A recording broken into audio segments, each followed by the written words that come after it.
Faction in literature is based on the incorporation of recognizable historical events, while fiction is a creation of imagination. This is African literature on the largest television network in Africa, the NTA. Nena Basi is still my name, and I'm glad to know you're watching.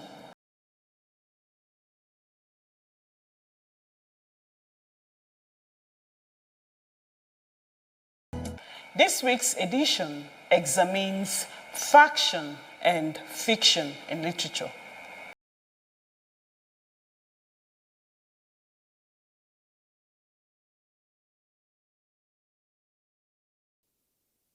There has long been a tradition in literature of combining the real with the imagined. In fact, as anyone who dabbles into creative writing will tell, it is quite impossible not to do so. Only if you are creating an entirely new universe where you wish to challenge perceived ideas about everyday life. Kole Omotosho, known for his commitment to fusing a socio-political reappraisal of Africa and respect for human dignity in his work, Just Before Dawn, adopts fact and fiction as a style of writing. This theory that Kole Omotosho engages to write Just Before Dawn is called faction. Now, from the word fact and fiction, that's where the word faction. So facts plus fiction. Now, how factual is this book? In this book, you have the name of Maitamasele. In this book, you have the name of General Murtala Mohammed. In this book, you have the names of characters, let's say military officers who were in the army during the Civil War, because he talks about the Civil War and some of the ironies of the Civil War. For instance, he was saying, some of the military officers says, anyone who does not make money during the Civil War will not make money again. That suggests that there was a lot of looting and also a spillage of, or pilfering rather, of the national resource or natural resources of the people that we were supposed to be warring to keep as one Nigeria. So invariably he says the war was insincere, the war was futile, the war shouldn't have happened. Yeah, so these are some of the issues, and so they are facts because they are things that happened. So I have argued in my work that anyone who has sense of history, if you read historical books, let's say newspapers, bulletins and journals published at the particular time that Kole Omotosho's book covers, the chances are that he might even be more historical than these historical documents. The only difference is that he does not use dates and times which you would have in history. So that is where you have maybe what you call a point of divergence between history and fiction. Kole does not think things work straight in his environment. Therefore, his use of a non-linear plot approach. Plot is actually not linear. Because the argument is that Kole Omotosho does not think that things have worked linearly in Nigeria. And since there have been interruptions, disruptions, so he patterned the book in such a way that there were also disruptions in the course of the narrative, and therefore the plot is not a chronological plot, but a sort of a going back and forth. Sometimes you start from the end and then you come to the beginning, depending on which story that the writer at that time is telling. The story is told using multiple narrative style. He uses multiple narrative point of view. So sometimes we have first-person narrative where we engage the characters in the novel, telling the stories, particularly if they are what we call the lumpen plurality, let's say very poor masses. They tell the stories in the novel. The characters who are not rich, who are not highly placed in government, will tell the stories from maybe their own point of view, which is the I. Then you have what we will call the omniscient narrative point of view in literature, which is the eye of God. So here we would say with all fairness that it's the writer's voice that comes in, and so he tells the story from multiple points of views in order to maybe make it more plausible, because the more the voices of narration are, the better the plausibility, or what we'll call the verisimilitude of a story. That is, you want to make the story true to life. So he uses this, these connections of narrative voices as a style, and then he writes it in a simple language. Philip John gives a brief of the stories weaved in Just Before Dawn. Just Before Dawn is a book or novel as it is that begins with Nigeria's, or what will become Nigeria, in the late 19th century.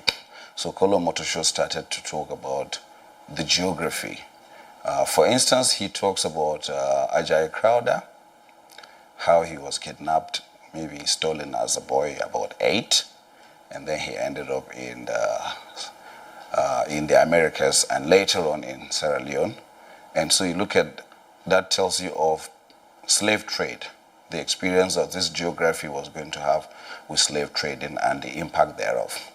Then subsequently, the story takes us back to independent Nigeria, or maybe to the amalgamated Nigeria. So you begin to talk about what maybe Lagos Colony, the Northern Protectorate, and then other issues. For instance, the formation of the new Nigerian Development Party in 1922. So at this time, you're talking about Herbert Macaulay. Yes, Herbert Macaulay will be one of the most outstanding names. Then later he was talk about certain characters, maybe the first surveyor in Nigeria, and then talk about other lawyers of that time and what they did. And so you have this issue of politics, you have this issue of history. So in my analysis of the book or reading of the book, I've always said that the book is a social commentary of the geography that was to be called Nigeria and what has happened before and what is happening now. So when you look at the way, the style in the titling, Just Before Dawn, it means before you think about what is happening now, just before we wake up, let's say tomorrow, which is Nigeria of tomorrow, we need to understand what has happened in the past and how these past have actually affected the present. And so there he talks about the split in Nigeria with regards to ethnicity, he talks about the split in Nigeria with regards to religiosity, and then also the 3 major regions, as we will talk about, south, initially south, then south, north, then later we have west, east, and north. Tribalism, electoral violence, and fraud are some of the themes raised in the work. He talks about sectionalism. So he talks about sectionalism, and one of the ways you would see sectionalism would be in a title in the novel that he calls a strange bedfellows. Now, so if you have to sleep in the same bed with someone, which is the case with Nigeria, and then you are strange fellows, it actually tells you that there is a difference in terms of sectionalism. And he presents this with lots of facts that sometimes you begin to doubt whether Kolo Motosho is actually Yoruba. Now, because for instance, he talks about the West African Pilot, which was the newspaper Nnamdi Azikiwe established, which was domiciled in Lagos, and the kind of acceptability that he had and the wider coverage that that newspaper had. And according to the novel, one of the days, Chief Obafemi Awolowo of blessed memory was visiting one school in Western Nigeria and saw a young boy who was said to be very fond of reading the West African Pilot. And it was to be reported in the novel, or maybe it surmises that Awolowo said, okay, by the time he was done, establish his own newspaper, there won't be any there won't be Nnamdi Azikiwe, there won't be any West African Pilots. Now, when you look at this, whether it is fictionalized or real, then it actually tells you that it is an issue of sectional biases.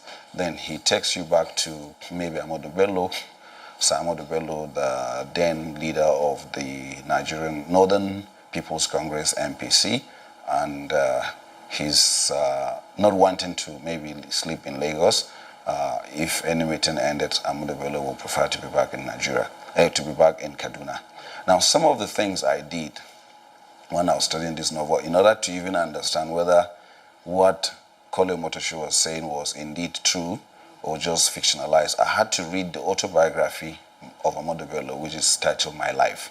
And then I had to read Awo, the autobiography of Chiobafemi Awolowo. Then I had to read Odyssey, the story of Nnamdi Azikiwe, the big three, as he calls them, because somewhere he calls them the big three, and then he's referring to these three people as representatives of whatever interest that they stood to represent, and then sometimes he talks about them as trench bedfellows. So these are some of the key ways, and this covers the issue of what?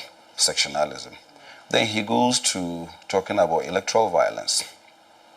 Yeah, he talks about electoral violence, and maybe if you call it electoral fraud, it is in the fraud that you find electoral violence. So in some of the in one of the chapters, he was saying that a politician was addressing his followers and saying, you have to make sure we win by all means. Now, this may be fictionalized in the context of the novel, but definitely those of us who are adult Nigerians who have been around, we know that these statements are actually said to the youths. So if the figures is 7, make it 70. Now, so this is one of the charges that you find, or admonition that you find a party stalwart saying to their followers just before the 1979 elections.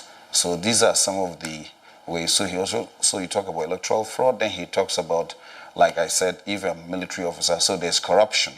Omotosho employed literary devices such as realism, imagery, and more to drive the theory of faction adopted in his work.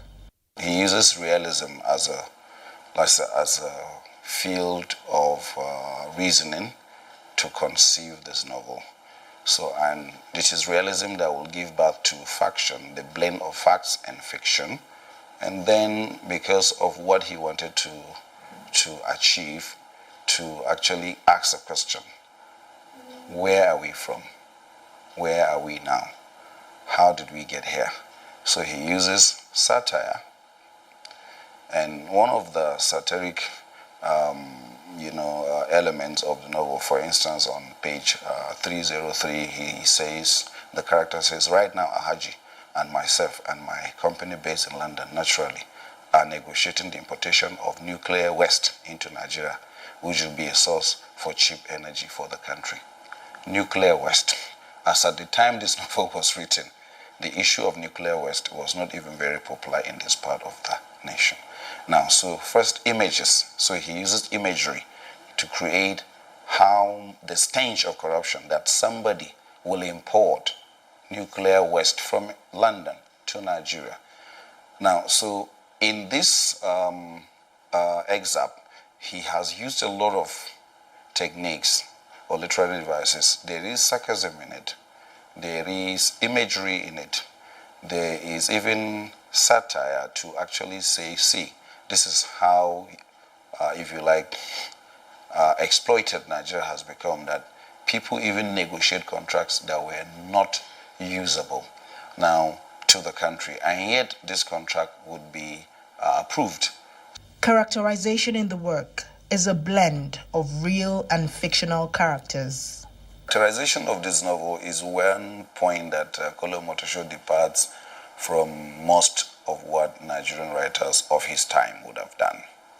So first, the characters are a mixture of identifiable persons that we know, and then there are definitely, since it's a novel, there will be fictitious characters.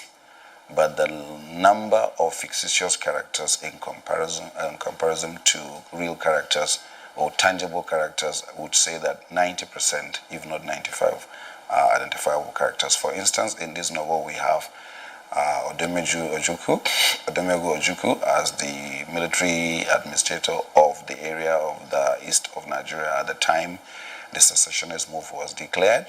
You have the name of General Yakubu Gowon in the novel.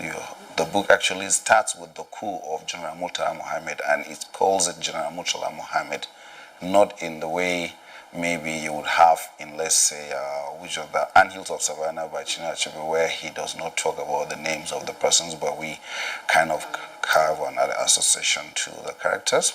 Characterization is very ambitious, because I talked about Sir Ajayi Crowther and how he left Nigeria, or what was to become Nigeria, and how he came back home to Abeokuta. His village definitely comes from around Abeokuta, and It is captured in the novel.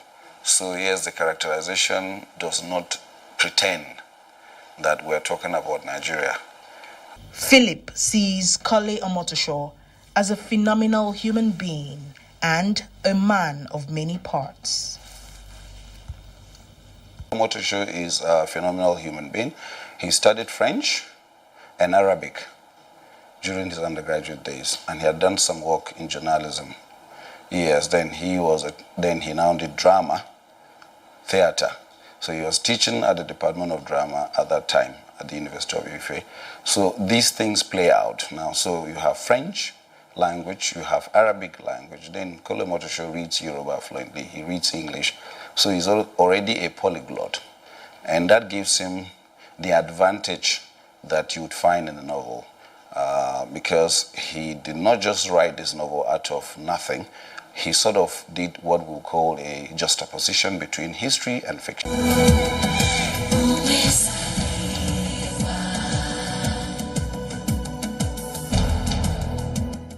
Kole Omotosho is an African writer and an intellectual committed to fusing the socio-political reappraisal of Africa and respect for human dignity. Let's meet this enigmatic human being.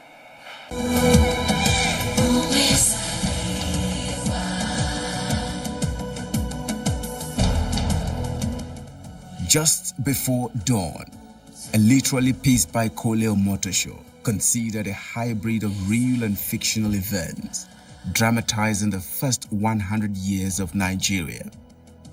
Most of the characters and incidents in the book are real. The story covers riots, uprising, private hopes and grief, coup d'etats, and many more issues. It is a history marred by violence with an outcome satisfactory to none. Just Before Dawn was awarded special commendation in Norma Award for Publishing in Africa in 1989, which described it as providing a more profound understanding that is available in conventional history books and novels.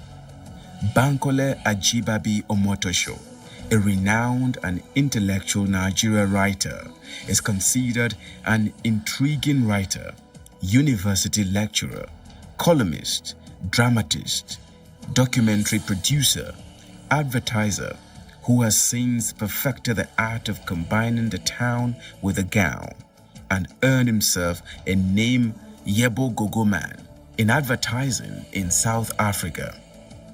Born on the 21st of April 1943 in Akure, Ondo State of Nigeria, was raised by his mother and maternal grandparents after death of his father. Omotosho attended King's College, Lagos and University of Ibadan, then undertook a doctoral thesis on the modern Arabic writer Ahmed Ba Kathi at the University of Edinburgh. Kole Omotosho worked as a lecturer at the University of Ibadan, University of Ife, University of Western Cape, Bellevue, South Africa, and University of Stellenbosch, Midland. He wrote for various magazines and newspapers, including Sunday Guardian of Nigeria. He served as patron of the Etisalat Prize for Literature from 2013 to 2016. He has been involved in various television adverts for Vodacom Mobile from between the mid-1990s and 2010s. Omotosho is married with 2 children that are writers and filmmakers. Most of his writings are informed by a passionate concern for society and politics in Nigeria. Some of his works include The Edifice, The Combat, Fela's Choice, Sacrifice, The Skill, Memories of Our Recent Boom, Achebe or Shoinka, Miracles, The Curse, Shadows in the Horizon, and more.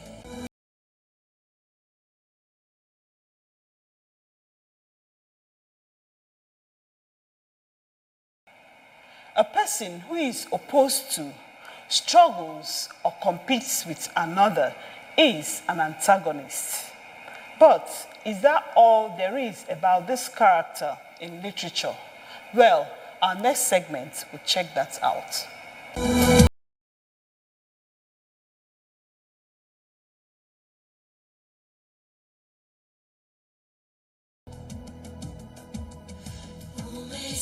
An antagonist is usually a character who opposes the protagonist or main character of a story.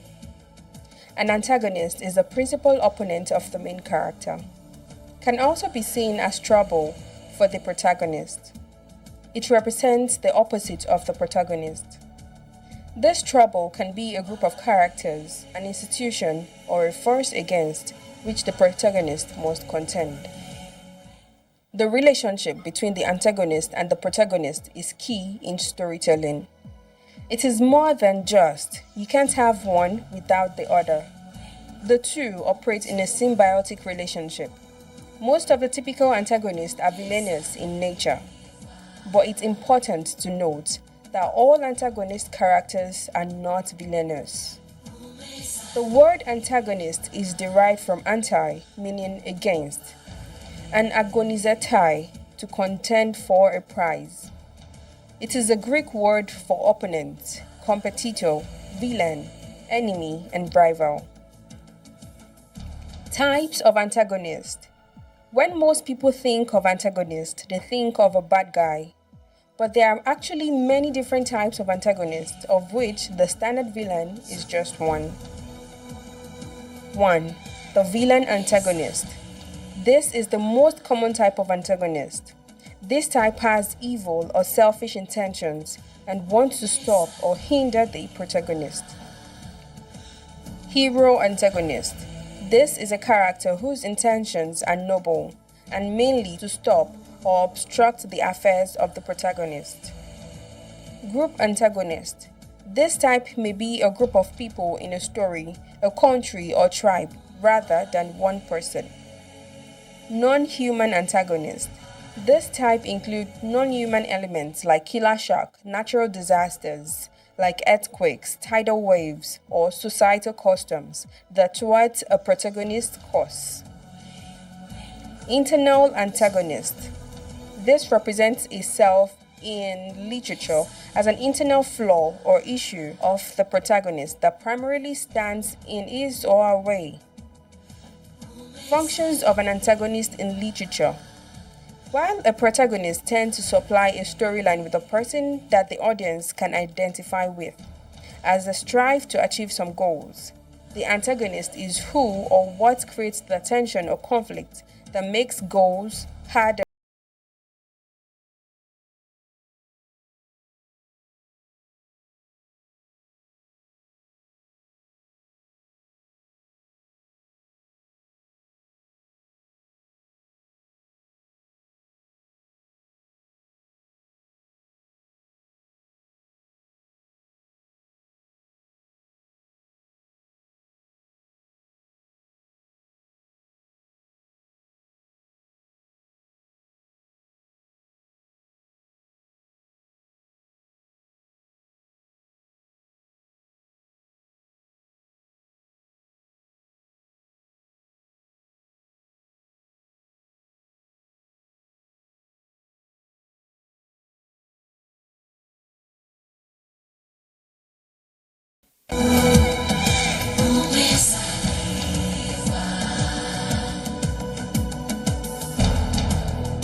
I'm sure it's been an insightful half hour. Let's do this again, same time next week. But before then, reflect on this African wise saying. Stay safe and bye.